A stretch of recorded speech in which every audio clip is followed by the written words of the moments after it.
First at noon, the second high-profile meeting between President Barack Obama and Cuban leader Raul Castro. The two world leaders met at the United Nations this morning.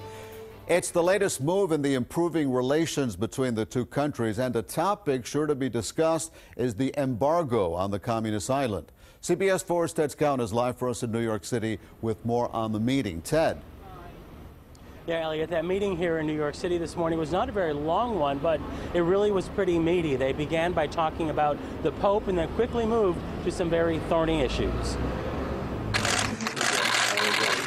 With toothy grins putting out an air of optimism, President Obama and Cuban leader Raul Castro met face-to-face for a second time this year. They both attended the opening of the United Nations General Assembly on Monday. Today, they met behind closed doors to discuss more of normalizing relations between the two countries. High on both their lists, ending the trade embargo.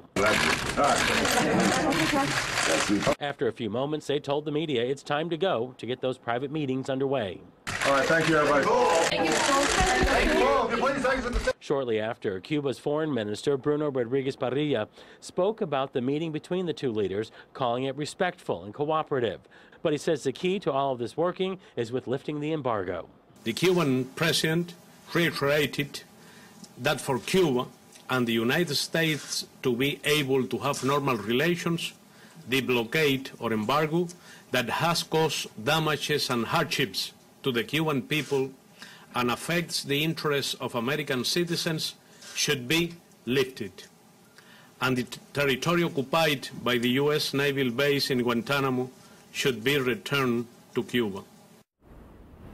And we are told that the two came up with an agenda or an outline of issues that they want to look at within the next few months. We are told they both agreed on that outline. Live in New York City, Ted Scouten, CBS 4 News.